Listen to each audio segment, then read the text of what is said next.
I made it. I made it. First and foremost, I want to address the chair that I'm in. It's one of my. It's the Secret Lab one that I got a couple months ago. I moved the couch that I normally use here outside, um, just to moving shit around. And it's 1:30 a.m. I don't want to move the couch while the wife is sleeping and all that shit. So this is a weird. This feels weird being in my computer chair while doing this.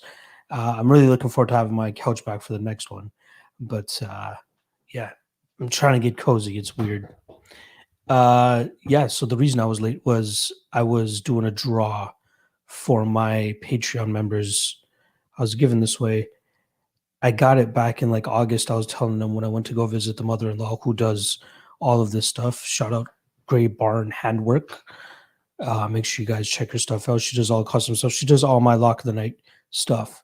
So I'm trying to do another run of stuff so I can give it out. And a lot of people want to buy shit too.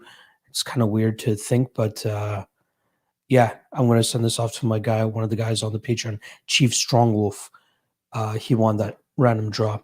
We also do like that pay-per-view parlay for the Patreons thing, which is like I give them a survey. They have to pick 4 spots for either straight money line or over under. And if the parlay hits, it's a 4-leg parlay. Whatever gets voted on the most makes it into the parlay, top 4, obviously. And if it hits, it's only hit once at I think the 3 pay-per-views we've had this year, or 4 pay-per-views, whatever it's been. We've had one hit. It was like $50 to win like 160, I think it was, or $150, and that got sent to a random patron. So I'm trying to think of smaller things I can continue to do to kind of give back to you guys outside of the fucking all the work that I'm putting in.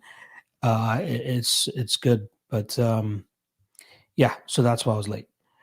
All right, let's see what the chat's saying here, and then we'll get into the betting recap of the first quarter. Troy B is saying, "Locky, do Bellator preview now." You're damn right. I just took today. It was a family day. It was a chill day.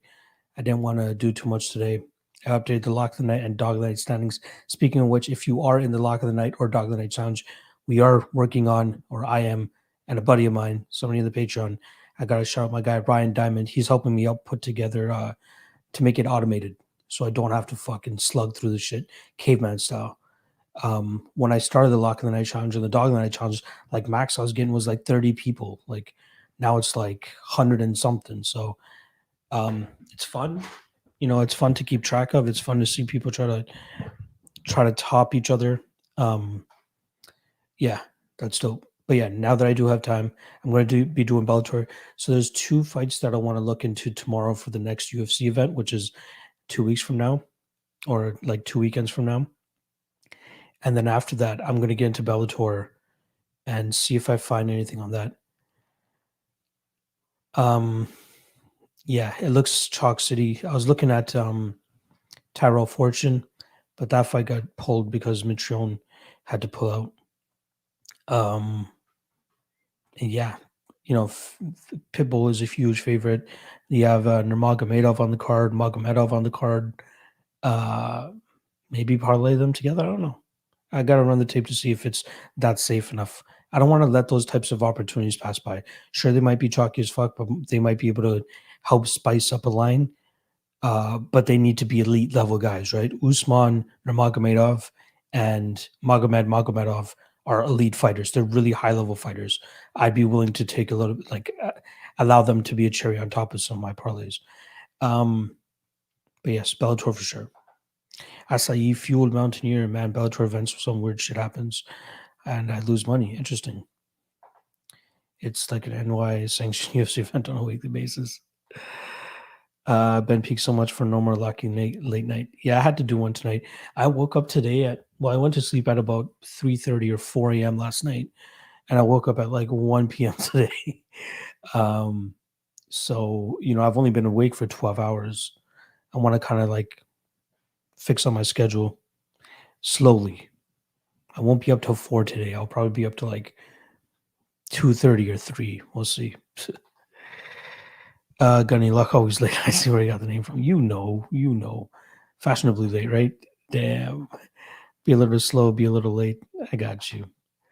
More with less, thinking about putting my entire bankroll on Daniel Rodriguez. Ooh, he's going up against Mike Perry. That's not what I'd be looking at. Perry looks to be in shape, says Asai Phil Mountaineer. If he doesn't weigh in 10 pounds or more, shows the cardio we're used to from him. He's live. That is exactly my pre-tape thoughts.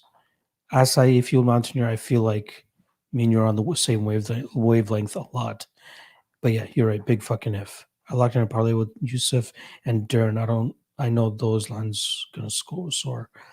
I don't know, man. I think Anzarov is going to be a little bit more live than most people are thinking. Sadiq at minus 120 is not bad, but I think Allen is a pretty good spot too. Again, I got to do the tape still. I say Field Mountaineer, you got Durham plus 105, content with that.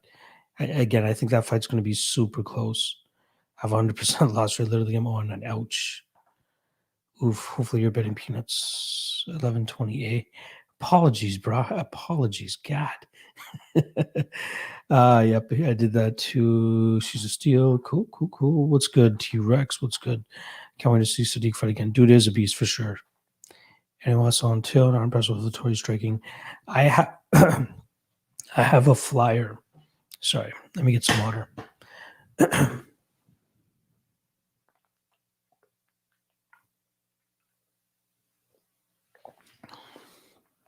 Yeah, see Francis after the fight, like almost about to throw up on himself if nobody gave him water.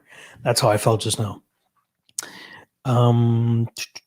Yeah, sorry. I have Vittori on a like 9-leg parlay, and he would be the last spot. I have Shore and then him, and then I've had a couple other spots from a couple of different events, but that was just pre-tape. So I'm hoping once I run the tape, I'm not going to regret it. But I lean Vittori. MMA, LOTN, QPRSTUV with the W. God, Nick West, I love you. Vittori is a lock. Ooh, need that confident. What you think of Impa Kasanganay and Sasha Palatnikov? Yeah, Palatnikov, shot up a lot of people last time around, coming in as a huge underdog. I bet the under 1.5 in that fight. I'm like, I don't care who wins. Somebody just get a quick dub. And it didn't happen. Palatnikov got it late. So good showing from him. I got to dust myself up on him a little bit.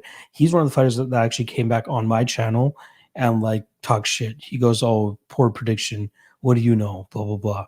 I'm like, Jesus. Someone's salty. God. And then in Pakistan, like bad knockout to come back from, right? Very bad knockout. I don't know. That's a tough one. The line already seems a little bit crazy, in my opinion. Stefano Kelly Guzzaro is saying, "What's up, Log? Vittoria's a strong wrestler." I'm going with him. Yeah. I feel like he should have Darren Till pretty much covered everywhere here. Jimmy the Drunk, my initial thoughts was Rodriguez, but I'm starting to lean more towards Perry. I think he'll probably use grappling and get the W. Yeah, I think Rodriguez is like overrated, to be honest. Like a lot of people, like some of the betting lines on him have been a little bit crazy, and I think it's not warranted, to be honest. Yeah, I think Perry's a little bit more live.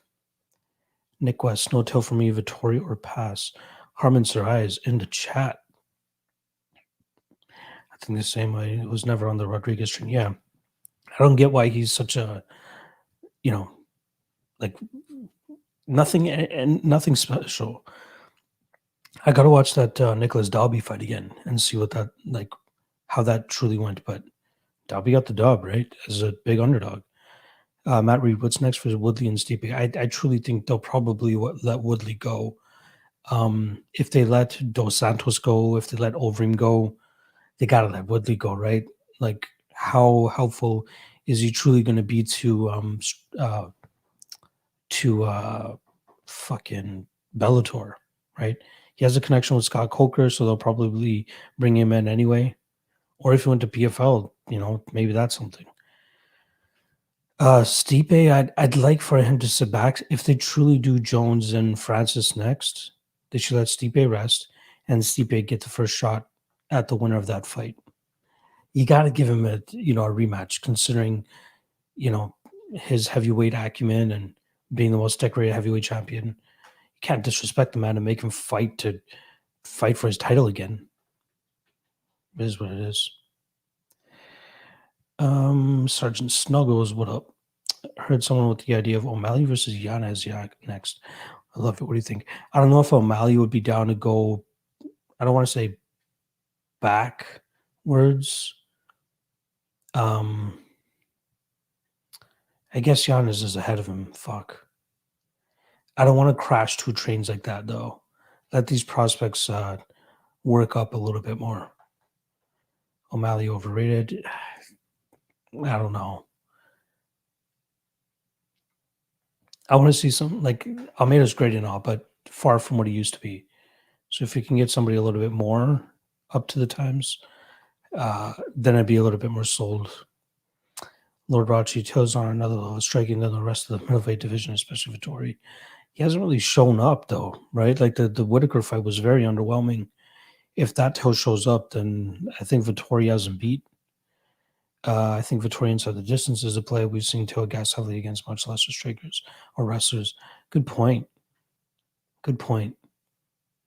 I gotta dust up on his cardio for sure. Choi B, most people on Sadiq, if it was war, Sadiq will win. But if it's not a war, he will get out slicked. Could happen, yeah. I think a lot of people are overlooking Arnold Allen too. I think he's a very solid spot, but I got to run the tape. Perry doesn't really wrestle.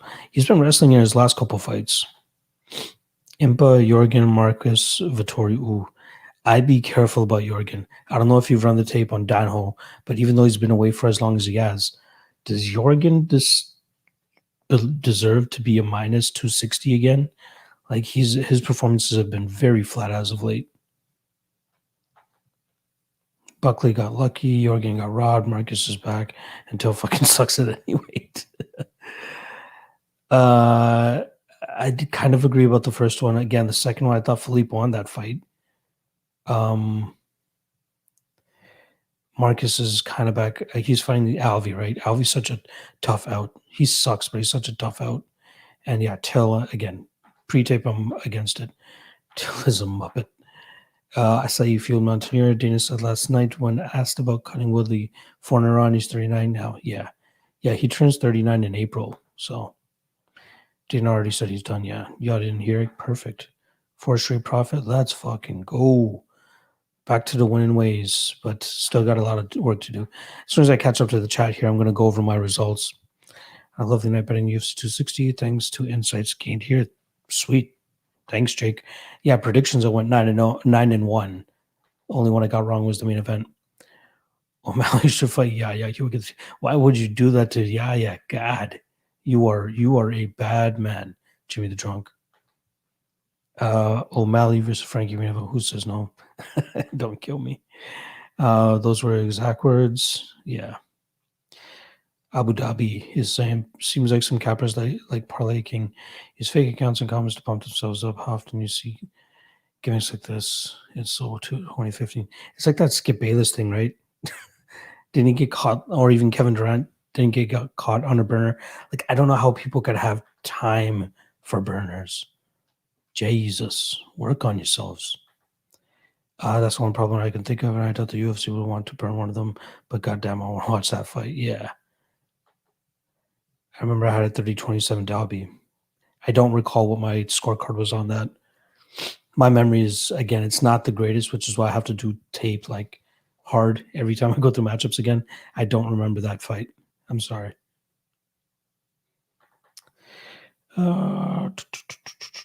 O'Malley's nowhere near overrated.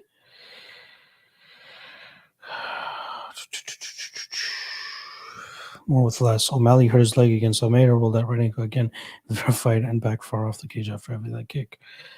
That was an interesting fight. At least you got the W, man. Ben Peak did the tape over Vittori versus Till, even though I think Vittori's still going to win. I think Till is the cleaner striker, just doesn't throw enough volume and pace of Vittori is going to be a problem. Yeah. I think if he implements the grappling and wrestling too, that could truly cause Till some problems. That's my man Ben Peak, by the way. Shout out Ben Peak. What makes sense for Luque? Ooh, that's a good question. Let's check out them rankings real quick. Because he should. I don't know where Woodley was on the rankings. Let's see. Woodley number 7, Luque number 10. So what? Chiesa would be ahead of him. And then around him is Maya, Magny. I wouldn't mind Luke Magny just for the name value sake of it, because I feel like Chiesa is targeting one of the higher up guys. We got to figure out. I think Burns has a fight about to be announced. That should give us some clarity as well.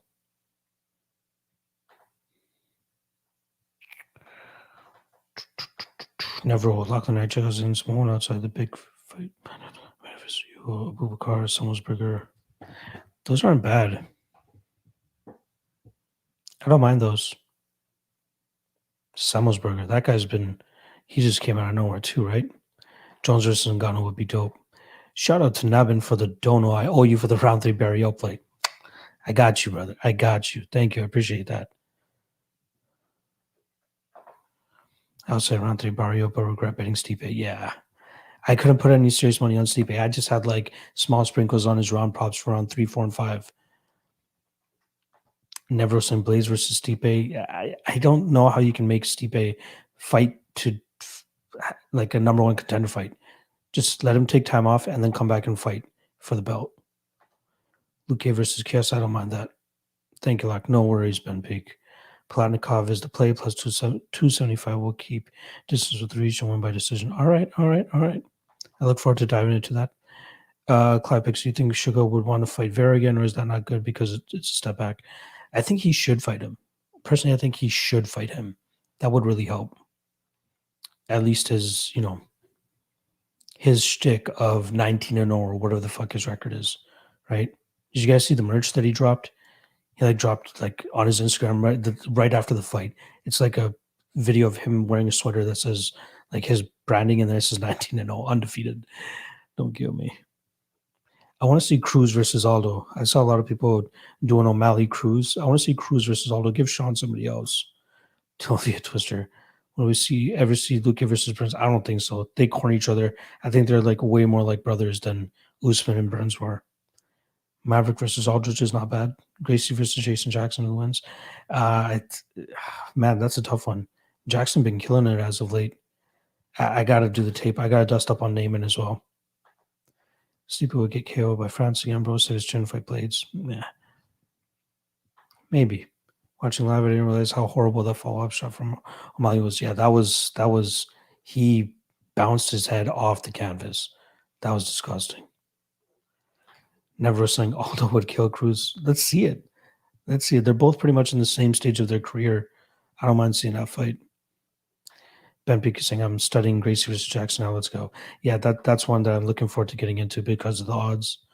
O'Malley versus Kenny, not bad. Even though they're training partners, I think, right? Ngannou's follow-up shot was equally as brutal. Yeah, especially coming from Ngannou.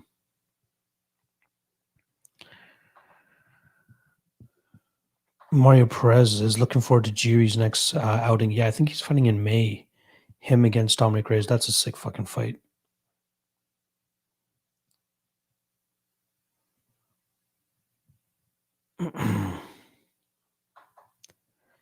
Genie's saying, trolling you on the MMA channel. I'm assuming that was probably a burner account for somebody. Please let me know what you're talking about because I did no trolling last night. So that should show you that there's some imitators out there. Please let me know what you're talking about. Hope Garbrandt gets KO'd. Yeah, Garbrandt against Font is a great fucking fight. Looking forward to that. No one wants to see Jan Fitzgerald against Sandhagen versus Jan. They're doing Sandhagen and Dillashaw. That's a better fight in my opinion. And then number 1 contender off of that. All right, let me get into my first quarter. Betting results. God, I'm a little too big for this.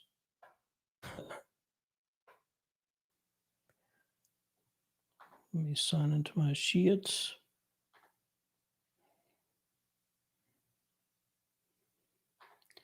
Gunny already knows. UFC post-fight live press conference with Burner. The Burner is spamming racial and derogatory words. Perfect.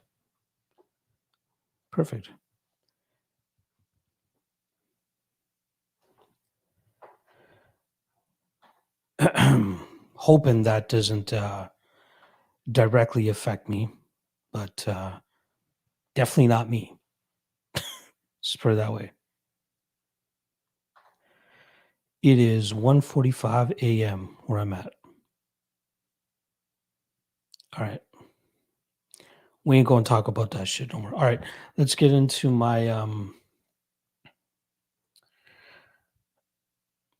my first quarter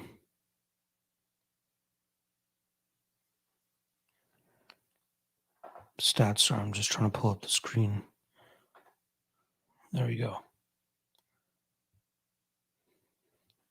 So we were on a nice little uptick from here. This was the lowest I've ever been. Horrible shit streak that I went on from like UFC Fight Night 153 all the way down to Fight Night 175. That's around like middle of last year and went on the full uptick. That's when I started killing it again. And then at the beginning of the year, I started taking a dip. So we'll go to the beginning of the year here. And I just want to analyze it like pick by pick and just show you guys at what point I like had that like lock of the night resurface, like where it's like go back to the old school days where like what got me to the dance was this one. Let me show you guys. What got me to the dance was like from here all the way up, right? That's what got me to the dance. Then when I started really blowing up, then I started to get cute with it, start going up and down, and then I just kept fucking up. But I feel like I've been able to turn around. All right, let's go from like the first event. I want to go event by event here. So the first one was the Cater versus Holloway fight. And that one I went like too crazy on. First and foremost, for those of you that like follow me from like the beginning, you guys know that my lock of the night style was pretty much anywhere all the way up to like minus 350. I'd put 5 units on it and go. And again, that's what got me to the dance. That's what I'm best at is finding the minus 180 to minus 350 spots. And even on my bet MMA statistics here, you can see big favorites. Where we go? Big favorites, which is minus 180 and higher. 89, I've called 72 out of 89, 81% hit, 15% ROI, 64 units. It's when I try to get cute. I know there's a ton of guys out there that are way more like sharp and can call these close to the line fights way better than me. I know that's not my niche. I'm lock of the night. I'm the guy that you go to find a up to minus 350 solid spot gun, you can max bet it and you should feel comfortable, especially with me hitting at 81%. So I need to continue to work on that. It's when I got cute and tried banging with these smaller ones or these closer fights that I really got fucked. Even my Slay Dogs plus 14 units, 12% ROI. And then the big underdog is not too bad either, 17% ROI. So it's just the slight favorites that are fucking me up. Look at that, minus 66 units from slight favorites. I gotta hop off that. So again, let's go back to the beginning of the year here. First card, minus 1 unit, Calvin Cater. Hindsight looks like the dumbest bet of all time, but knowing what we know going into that card, I was happy with it. Matt Brown, that was a bad bet, minus 1 unit there. Then my lock of the night play. So this is where over 1.5 on Santiago Ponzinibbio versus Li Jingliang. I don't bet overs. Like I think I can find the statistics for you guys here in Bet MMA, but it should tell you my over under. Like I'm much better at unders than I am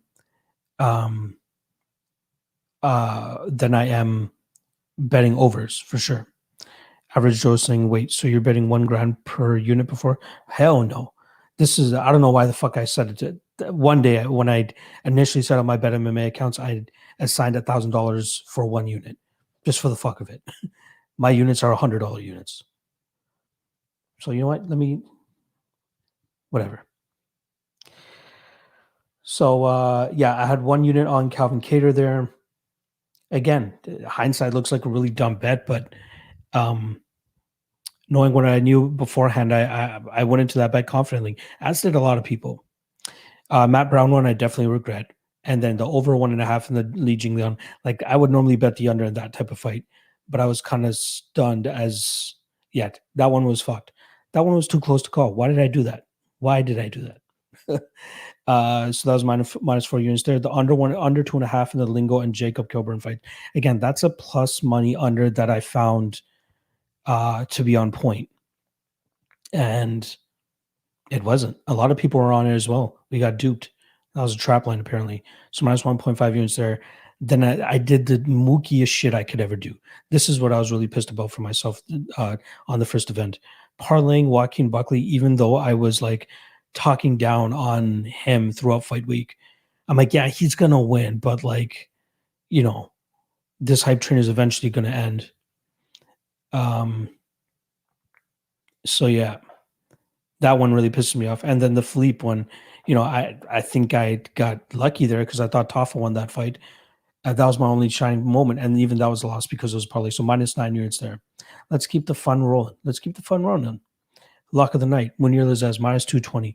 And this is the week that I saw Scott Shellvox tweet talking about like think macro, not micro. And when Munir Lizez, I was thinking very micro, like just off of the Abdul Razak Al Hassan fight, and like I saw his Sasha Paladnikov fight. Like I need to see this guy a little bit more proven before I can go out there and lay minus 220 on him, especially making him my lock of the night play. That was so fucking dumb, very stupid. But again, you live and you learn. I hit the under 1.5 in the Mohe Villanueva fight. That should have been the lock of the night, but I was too puss. Whiffed on the under 4.5 in Magny Chiesa. Parlayed Magny like a dumbass. And oh yeah, this is my biggest regret of the year. Easily my biggest regret of the year. Lock of the night was easily Ricky Simone inside the distance against this Gaetano Perillo guy. I was talking it all week. I'm like, Simone's going to go in there, take this guy down, do whatever the fuck he wants. And I gave it too much stock, right? I said first round. He ended up doing it in the second round, but that should have been the lock of the night play. And I settled with parlaying him at minus 400, no matter how much I was talking about him winning that inside the distance. And it was plus 115 or some shit. Like, stupidest. I was so pissed at myself. Under 2.5 in the Fiorot Leonardo fight. That was great. I remember I even called her to win by round 2. That was great. And then Nam wins by KO. This one was a dumb one, too, because when they were originally scheduled at the end of December, I was picking Schnell. And then for some reason, my mind changed, even to the point of betting Nam to win by KO. I read into the durability issues there too much. That was such a bitch. And then UFC 257, we come away with a minor profit here, thanks to Marina Rodriguez. This was the bet that like really got me some solid notoriety within the community, and I was like the only guy on it, one of the only guys on it. I'm trying to remember who else was not coming to my mind, but plus 1350 on Rodriguez to win by KO over Hibas. That was great, plus 3.37 units. And then I bet 1 unit on her to win straight at plus 282. That hits nice. And Mahmoud Muradov was like just a 2-unit play that night. Possibly should have been my lock of the night play too. That was the one that I was leaning on most, yet I ended up passing on it like a dork. And then my losses, Daniel Hooker, minus 1.25 units, whatever there. Carlos Jr., I was a little bit too confident in. Went to 1.5 units deep there. And then the lock of the night play, betting on bum fights. This is another lesson that I learned. Stop betting on bum fights like a dumbass. Cleo Roundtree Pragnio under 1.5. People even bet the under 2.5 at chalkier odds. And lost. Like it was one of those kind of fucking nights. One of those nights. Let me just see quickly what the chat's saying here. Jake C knows how I feel. Overs are too much sweat. I agree.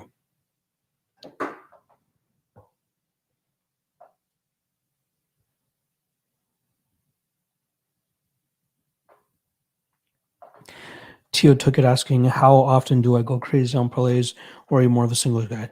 For my official track bets, I mainly stick with singles. It's very rarely that you'll see me do a crazy parlay. The thing that I'm starting to like, that I'm finding to be very beneficial and lucrative as of late, actually, is betting on like more than one event at one time. So being patient with the money. So like I'm sitting on a $250 parlay, which is 2.5 units for me, and it's gonna cash out 63 units, $6,300. If Shore and Vittori win. But this has been from 3 events, right? From last week's event, this week's event, and the April 10th event. So yeah, I might start tracking those just for the fuck of it. Um,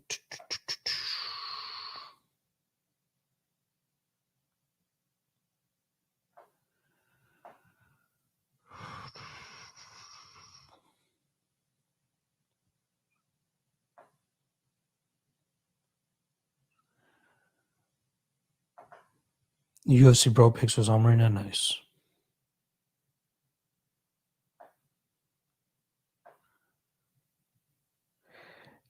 Yeah. Hammering Hog. Yeah. Somebody told me that too. Again, I don't want to talk about the guy. It's all good. Yes, you're right. All right, so next event. First event of February.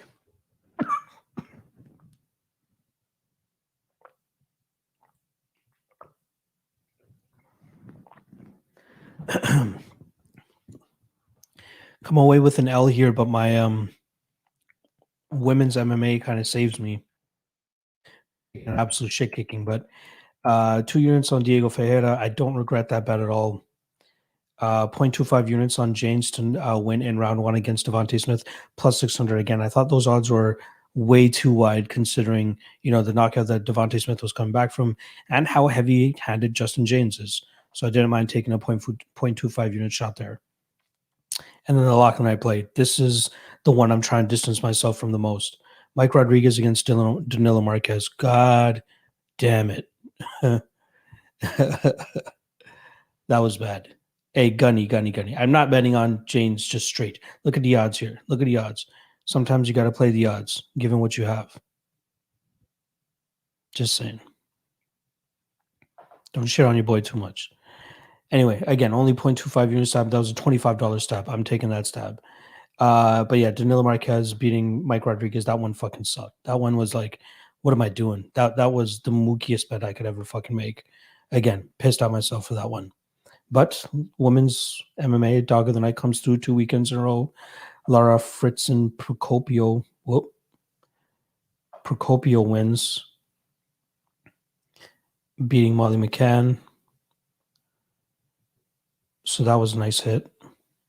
But yeah, minus 5.15 units there. So again, 4 straight losing events, just absolute shit kicking. And this was a great event. This was a solid fucking event. So we'll go with first at the only loss. I had 20 bucks. $20 on Diego Lima to win by decision against Bilal Muhammad. Plus 1150 though. I thought that was solid value. I had to take a shot there.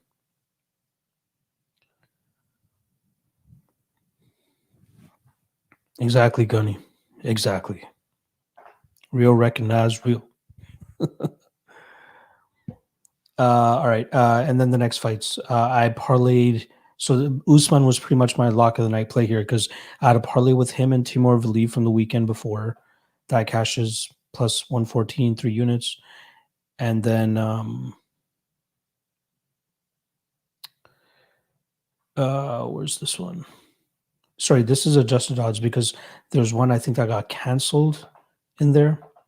And then I had him parlayed with the fight doesn't go to decision for Vieira and Hernandez, and that cashes as well.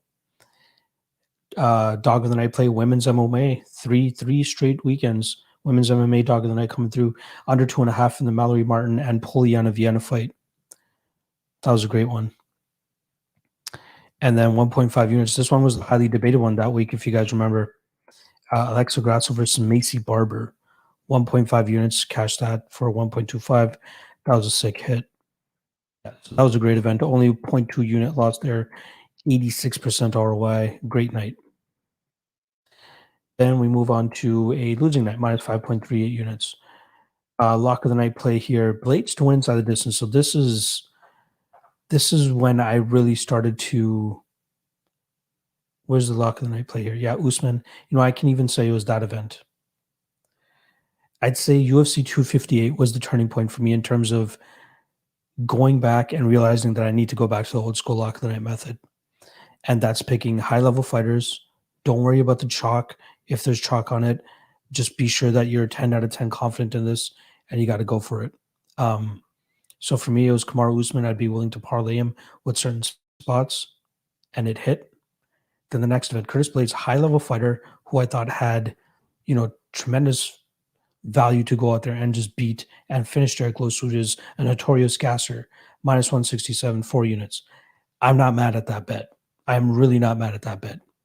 Again, it's like Cyril Gahn against fucking Jairzinho Rosenstrike the week after. It's like Francis versus actually not even like Francis versus Stipe, just because Francis now has changed his game where he's like, not just trying to bomb on you right away. Whereas Derek Lewis and Jairzinho are like the guys that need to bomb on you right away to put you out. So I don't mind this loss, but that's where I start to change it. And then again, the next week, this one is another learning curve where at the lock of the night. So the lock of the night here was Magomed Ankalaev. Should have been the lock of the night play alone. I would have been able to wait a little bit because I remember a little bit of money coming in on Krylov would have gotten better than minus 350, and I would have been more than happy with that. But I parlayed him with Jimmy Rivera, and I was very, very confident in Jimmy Rivera. And then Pedro Munoz came out with that calf kick and was way more devastating than I thought he would be. So high level fight, check. Close fight, check, because of what Pedro Munoz can do. Yet I was still convinced that Jimmy Rivera would come out the other end. So now I'm even distancing myself from close fights. And again, it goes for the better. So again, that's the lock of the night play that whiffs. 0.5 units on Alexis Davis. Another dog of the night play. Women's MMA, 5 weekends in a row. Dog of the night play coming through. But I should have bet more on it. Alexander Hernandez, 2 units. Ultimately looks like a horrible bet against Thiago Moises. Kevin Kroom, the darling dog of the night or dog play that weekend, misses. And then we got a push on De La Rosa and Bueno Silva. This is where you can see the difference right away. Clean work compared to trying to get a little bit cute and playing all these different sides. I know what my niche is. My niche is my lock of the night and then dog of the night. If that hits, great. If not, at least we're covered by the lock of the night. So look at this. This is when we, again, distance ourselves from picking bad fighters and distancing ourselves from picking close fights. Pick fights that you truly believe are one-sided. That's the lock of the night approach. And here we go. Sean Brady, Jake Matthews, thought was a complete mismatch. Plays out that way. Sean Brady gets the finish. 4 units, minus 196. Beautiful hit there. Dog of the night play doesn't come through. Joseph Benavides, 1.5 units. The only thing I think I regret of that is betting 1.5 and not just 1. But that's something that I've learned and definitely am going to think about moving forward. But yeah, that one that was a dog of the night that I was pretty convicted on that weekend. Askarov showed up. Great work from Askarov. Second event, no, here we go. Leon Edwards, that fight goes to a no contest, but Mateus Nicolau, 1 year plus 114, kills it. Yeah, Nicolau came through for us. Say which one about the scoring. Nicolau came through. Then second last event. Pretty much everything he hits except our little stabs here. 0.25 units on Renault to win inside the distance against Chiasson, plus 360 misses. 0.25 units Renault to win in round 3, plus 1600 misses. But lock of the night play. You can say Jesse Strader's low level, but Montel Jackson is a proven scrapper and proven fighter. And given how these guys fight, that under 2.5 was money. That was absolute money. Minus 191, lock of the night. Like, that's perfect lock of the night shit right there. And then Derek Brunson comes through as the dog of the night play, plus 150. Kevin Holland just didn't want to fucking fight. And then we move on to last night, which is lock of the night hits. 5 units, minus 196 on Morales. and 1 unit loss on the Maverick and Robertson under 2.5 for plus 1.55 units. So I'm happy. Slow, steady growth. That's all I give a fuck about. And that's what I'm going to stick to. And that's what the rest of this year is going to look like. I'll have 4 fun shots that I'm going to take every now and then. And something else I might add is my lock of the night, locks of the night parlay, where I do it like over a certain amount of events. So that might be something that I do moving forward, but it's just going to be lock of the night, dog of the night. That's it. But I'm looking forward to it. So yeah, momentum back on my side. Overall, I think I was right now I'm minus 16.9 units on the year or something like that. My Twitter account says minus 17.35, but I'm pretty sure my handicapper statistics say that I'm minus 16.9. So there's like a 0.3 or 0.4 unit difference there. I'll have to figure out where I may have went wrong on my own. But yeah, 2021 minus 16.9. So in the first 3 months, I was minus $1,600, close to $1,700. But momentum is back. Again, 4 straight winning events, back to that lock of the night style, and we're just gonna keep slow and steady. Like I'm completely fine being slow and steady the entire way. That's how I initially wanted it to be when I started this thing fucking 3.5 years ago.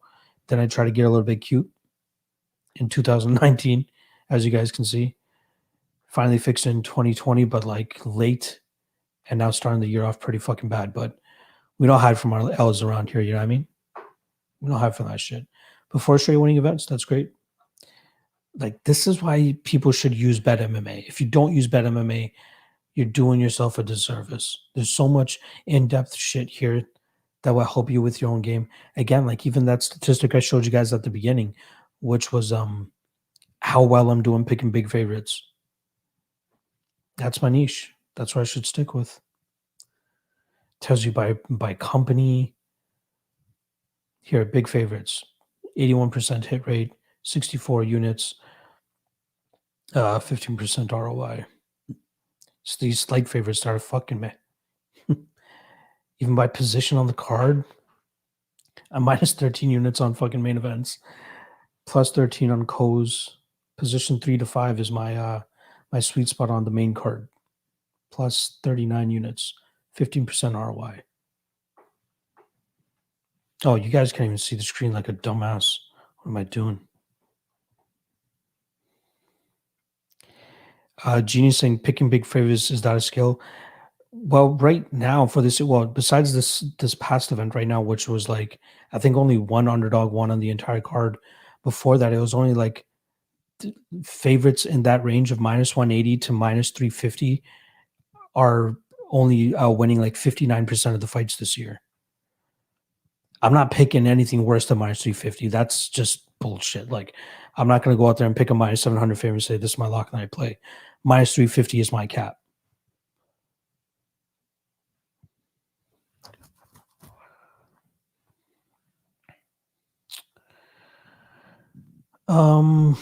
Yeah, prelim is not too good for me. It looks like minus 19 units there. Even weight class. I'm not doing too hot at heavyweight, minus 20 units there, but I'm killing it at featherweight, plus 28 units there. Women's MMA, plus 28 units, 24% ROI on women's MMA. And people say, don't bet women's MMA. That's crazy. Plus 68 units. Oh, no, sorry. This is what I'm looking at. Plus 18 units on the strawweight division. Killing it, yo. So this, like, it truly helps you find your sweet spots, especially when you like gain this much data, right? I've been like, what's the first card that I this is the first card that I bet on. My first track bet was Misha Serkinov to beat Volkan Oezdemir. And that whiffed right away.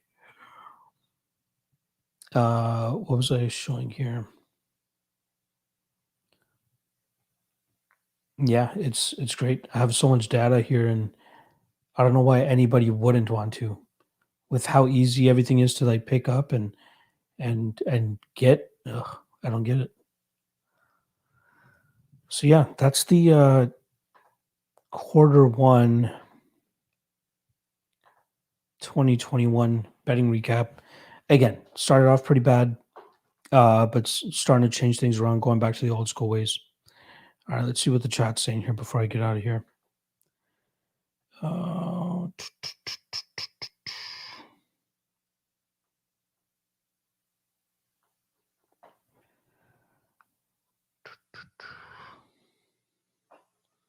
Rib Lemons feels me on the Rivera loss. That one hurt.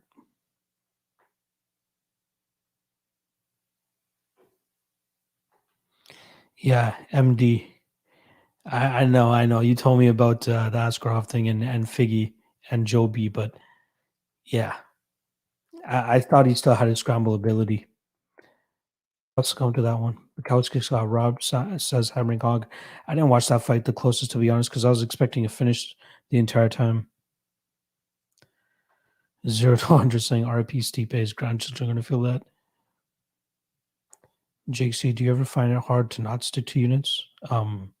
It's the only like logical way that I can kind of keep in touch with everybody and give them an idea of how much this loss actually hurts. You know what I mean? Like I can't say, okay, I lost $100. They're not gonna know what that means in the grand scheme of things. Brizzy, Billy Briz, stop and by. What's going on, dude?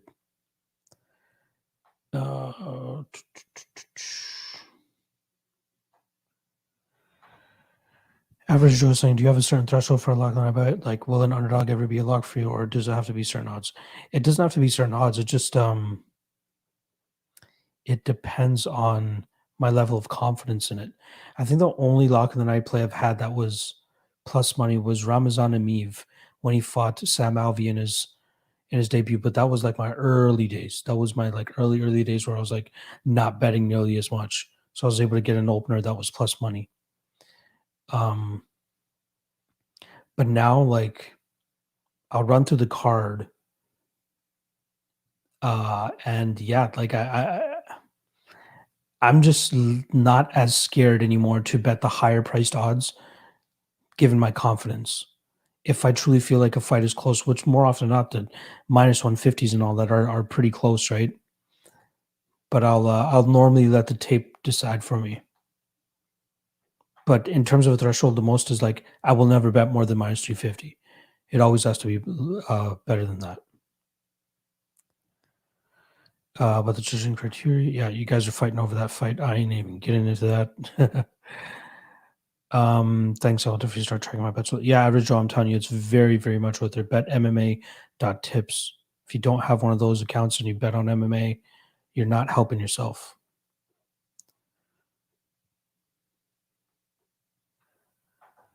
Hammering King. Yeah, I don't want to talk about that, dude. Lord Rachi is saying my voice is relaxing. Maybe it's because I'm baked. Who knows? Ben Peak, awesome stuff. Appreciate the honesty for sure. No honesty in a game like this. Come on, you got to get as much fucking honesty as you can. It's hard to find genuine underdogs because lines move in response to action. The best value in the general are on the minus 200s where the public doesn't perceive how big of a mismatch actually is. That's a good approach to it too, right? Again, like you saw on my side, at like minus 66 units on slight favorites, like it's a risky spot trying to be that sharp per se, right? Maybe I'm not just picking the best spots, that's it. But like even 81%, like again, I went through some of the top cappers that are on Better MMA tips, and my big favorites statistics are on par, if not better than these guys. So like that's a skill in itself. If it's producing units, it's producing units. Most people don't like the slow and steady approach to gambling, but if you want to bet like $5,000 on one pick and just be like, okay, I'm good, rather than have to sweat out like 5, 6 different fights.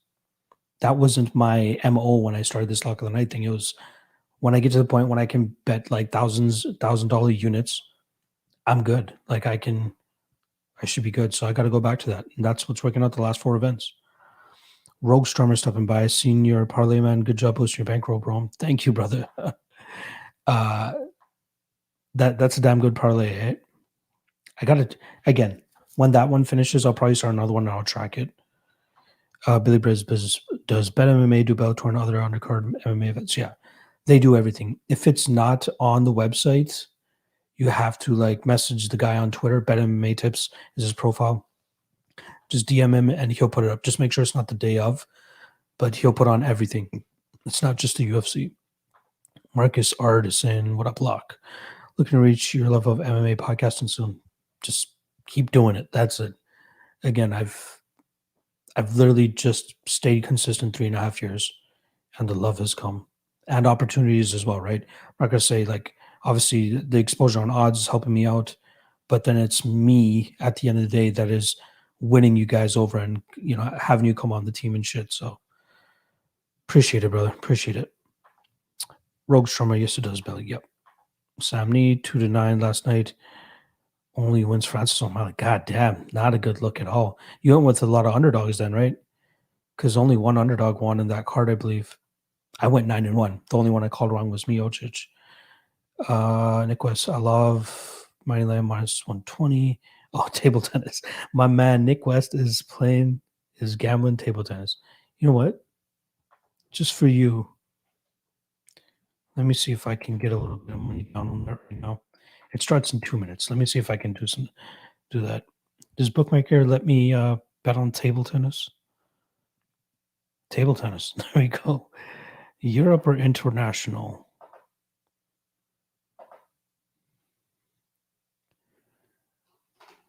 Say Aval. Nick, tell me what league or whatever the shit is.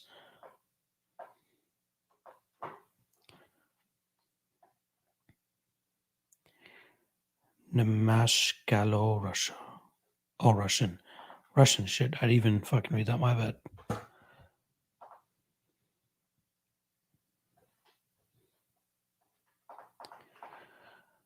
Hello.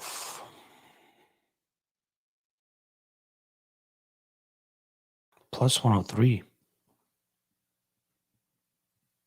You got minus 120? I guess you missed the dip. Let's go 140 bucks on it.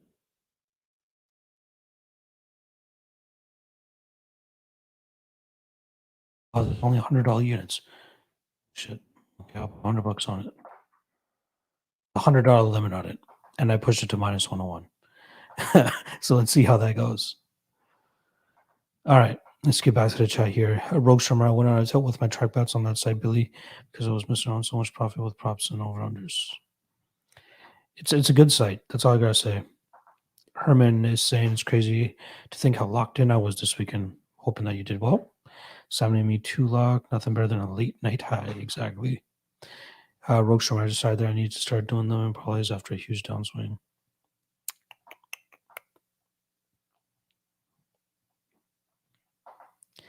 Every fighter would have lost last night besides Stipe is but worthy. Yeah.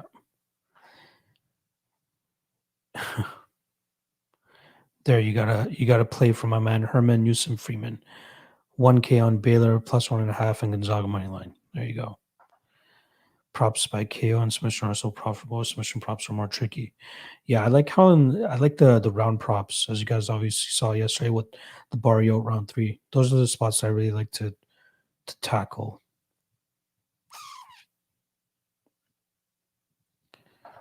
Table tennis, brah. Put some respect on that name. La Liga. Yeah, I got it.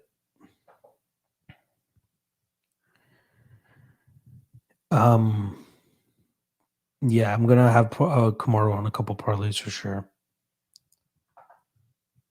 Samney's asking my thoughts on Francis' performance. It was great. Like we saw him shuck one takedown though, right? What's it gonna look like when he has a guy like? Then again, he fucking murked Curtis Blades a couple times. But like a guy like Alexander Romanov, right? That's a guy that's coming up who's very grapple heavy. Is he gonna give up after one takedown, kind of like Stipe did? But he showed great patience, showed great discipline. Striking looked on point. He was setting up his shots, leg kicks, body punches, all that shit. Looked great. Looked great. Killer G saying, damn, not surprised to see you still here, but hey, when you don't have to work anymore, makes sense. Yes, sir. I'm slowly trying to change my sleep back. You know what I mean? Um, like I was telling people last night, earlier, I went to sleep at 4 o'clock last night and I woke up at 1 p.m. yesterday. So I'm trying to even out my sleep right now. Killer G, I'm definitely with you about saying fuck the haters and those screaming scores since I too love me some -180 to -300. Yeah, slow and steady. Slow and steady. No harm in that. Sex God is saying, I wonder if Ngannou would even be relevant if we had more top tier athletes choosing MMA over NBA or NFL. You're on point. You are on point right there. But he's the scariest one that we've had so far. Herman Newsom Freeman is saying, March has been crazy month. April seems better. I'm looking forward to it. Marcus versus Alvi is interesting. I can't believe you're saying that about an Alvi fight, but I kind of get it. Average Joe, how you enter bets on this website? If you're on Twitter, just DM me at MMALOTN and I'll help you out. I'm not going to be able to help you out in this state, but yeah, just DM me on Twitter. I'll help you out, brother. It's very easy though, very very easy. Ben Gunn is the most interesting fight for Ngannou, and I absolutely agree with that. Like he has that great striking approach. Like it would be great for him. So he beat Rosenstrike. It would be great if he fought Lewis. I know Lewis could potentially be fighting for a title, but Lewis would be the next up in terms of like fighting guys that are one punch KO or bust. So like you got Jairzinho. Now you're gonna have Derek Lewis. You pass the Derek Lewis test. You go on to fight the mastermind of them all, Francis Ngannou. More flats is saying betting wise mean, yeah, for sure. Yeah, I got to look into that one. I'm not overly enthused to tape Alvi fights since they're quite boring and he's very inactive. I'll probably end up picking Marquez just because of that, but his power could still knock motherfuckers out. So I got to dust up on that. All right, I can't believe I'm already reaching the hour mark here, but appreciate all you guys stopping by to watch the recap. Shout out to all the real cappers out there that are tracking on Bet MMA tips and staying as transparent as possible. That's all we can ask for in a sleazy industry like this. And I'll never hide my bets from you guys. I'll never hide the losses. I'll live up to that shit. So I appreciate you guys hanging with your boy. Let's just see what the last couple comments say here. Then I'll get out of here. Killer G saying Aspinall too. Yep, you're right. You're right. Gone and Aspinall coming up. Aspinall obviously needs still a couple more under his belt. Yeah. Gone. Even Espino. Like Juan Espino is fighting Alexander Romanov coming up. If he like runs through him, because that guy's talented, very good wrestling, very good submission game, but he's just old as fuck. I think he's like 40. So he's got to get it going now, if any time at all. And that's a fight I'm kind of pissed that they actually went with two somewhat prospects on the way up, right? You got Romanov and Espino, like build them up a little bit more. There's other guys out there, right? There's the Ben Rothwells, there's the Marcin Tybura's, those other middling heavyweights that you guys can test these guys with. But yeah. Average Rejoicing, I think Ngannou KOs Jones, Lewis, and Stipe and Getty becomes the heavyweight goat. If he does that, then yeah, I agree with you. Nick West, no, thank you, brother. Hopefully this bet catches through. I'll check my bookmaker account in the morning. Midnight saying I thought Gon will be a champ for sure, but after seeing Gon last night, I'm not so sure. Depending on odds, if you give me solid dog odds on Gon, I'd probably take Gon. I'll be honest. I don't know how long Ngannou can hold that type of game plan up before he really starts huffing and puffing. But he only fought for like 6 minutes. Again, improved cardio for sure, improved patience, and improved discipline. But we've seen Gon do this over 5 rounds. That's the difference. I think Gon is a better gas tank. Do you think Glover takes the belt from Jan? Possibility. Jan is a high-level black belt himself, but Glover's top pressure is just nothing to fuck with. And his durability is still there. I'd like to see the odds on Glover versus Jan. Because if Glover's a dog, which he probably will be, I'm going to have to take another shot. Old Man Glover has been coming through heavy for me as of late. All right. Appreciate you guys. Make sure you guys hit the like as well. That definitely helps out your boy as always. Appreciate you guys hanging on this 2:20 a.m. Eastern Time Monday morning. All right. Peace out, guys. Appreciate you stopping by. Stay transparent, and I'll see you guys throughout the week. Oh, I will be dropping a Bellator main card breakdown for you guys in the next couple days. No promises, probably by Wednesday at the latest. But at minimum, I'm going to do the main card and drop that to everybody. All right. Peace.